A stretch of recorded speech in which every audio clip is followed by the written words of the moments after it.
Students, कैसे हो आप? बेटा, आज हम नौबत खाने में इबादत पाठ पर बात करेंगे। नौबत खाना वह स्थान होता है जहाँ विवाह आदि उत्सवों के बाहर प्रवेश द्वार पर बैठकर शहनाई आदि वाद्य यंत्र बजाते हैं। उस बैठने के स्थान को बोलते हैं नौबत खाना, और इबादत होता है उपासना या पूजा। नौबत खाने में इबादत विवाह आदि उत्सवों पर बैठकर की जाने वाली पूजा, इसका अर्थ यही होता है। इस पाठ में शहनाई वादक बिस्मिल्लाह खान को हम लोग जानते हैं। बिस्मिल्लाह खान के जीवन के बारे में, उनके बचपन से लेकर और उनकी मृत्यु तक के वर्णन को इसमें यतीन्द्र मिश्र ने दिखाया है। इस पाठ में दिखाया गया है कि बिस्मिल्लाह खां का जन्म बिहार में सोन नदी के किनारे डुमराव गांव में हुआ था। अपने ननिहाल में वे अपने दो मामाओं के साथ रहते थे। इनके मामा और नाना शहनाई बजाने में सब प्रसिद्ध थे, और 6 वर्ष की उम्र में ही बिस्मिल्लाह खां शहनाई बजाने लग गए थे। कहाँ? बालाजी, विश्वनाथ के बालाजी के मंदिर पर।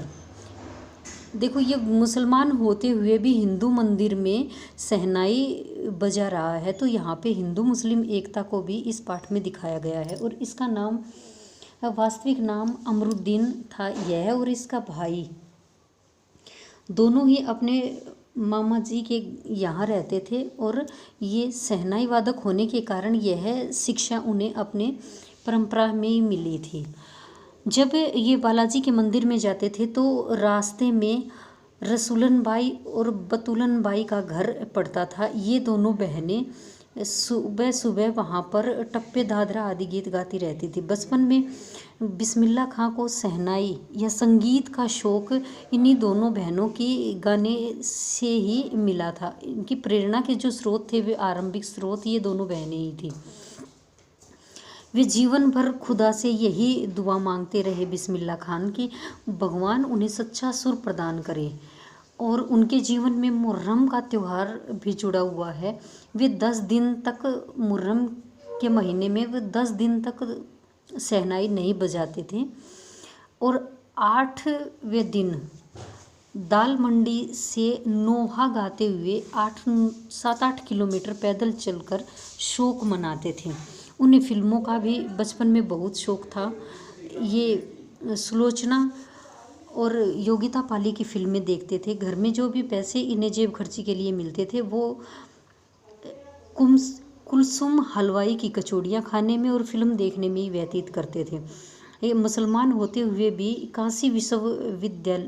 काशी विश्वनाथ और बालाजी मंदिर के प्रति अगाध श्रद्धा रखते थे। इस प्रकार भारत में ये सामाजिक संस्कृति के भी प्रतीक बन गए। इन्हें भारत रत्न, पद्म विभूषण आदि अनेक उपाधियां प्राप्त हुई। फिर भी ये सादगीपूर्ण जीवन व्यतीत करते थे। 80 वर्ष की उम्र में इनकी संगीत साधना समाप्त हो गई। 21 अगस्त 2006 को ये इस संसार को छोड़कर चले गए। इस प्रकार यह पाठ है, यह बिस्मिल्लाह खां के जीवन साधना को समर्पित था। इसके अलावा इस पाठ में लेखक ने यह बिस्मिल्लाह खां के जीवन परिचय को तो दिखाया है, साथ साथ ही उनकी रुचियों, किस किस चीज़ों में वो रुचि रखते थे, उनके मन में कौन कौन सी बातें चलती थी, संगीत के प्रति उनकी साधना, उनके लगन को इस पाठ में स्पष्ट किया है। और एक और बात भी इसमें उसने बताई है कि संगीत एक साधना है, और इस का जो विधि विधान है, इसके विधि विधान का एक शास्त्र होता है, और इस शास्त्र को जानना, जो भी व्यक्ति संगीत में रुचि लेते हैं उनके लिए इस शास्त्र को जानना बहुत ज़रूरी है। और इस शास्त्र को समझने के लिए अभ्यास करवाने के लिए जितने भी वाद्य यंत्र होते हैं, उसके लिए अभ्यास, उसको सीखने के लिए एक गुरु की आवश्यकता होती है। और इस गुरु से यह संगीत सीखने के लिए, यह साधना सीखने के लिए शिष्य में तन्मयता, धैर्य,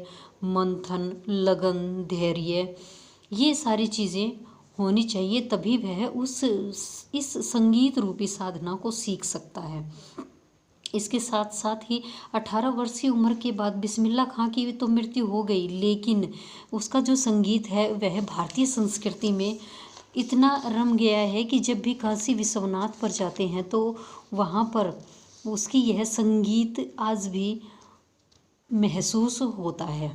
सादा जीवन इन्होंने जिया, भारत रत्न जैसे सर्वोच्च पुरस्कार इन्हें मिले, फिर भी यह साधारण जीवन व्यतीत करते थे और हमेशा भगवान से यही दुआ करते थे कि भगवान उन्हें अच्छा सुर प्रदान करे, कपड़े चाहे उसे फटे ही प्रदान करें। आप लोग इस लेसन को पढ़ोगे, बहुत अच्छा पाठ है ये। जो म्यूज़िक वाले बच्चे हैं वो तो ज़रूर इसको देखेंगे, क्योंकि इसमें म्यूज़िक से जुड़े हुए ही थे शहनाई वादक बिस्मिल्ला खां। कल हम इस पाठ के अभ्यास के प्रश्नों पर बात करेंगे।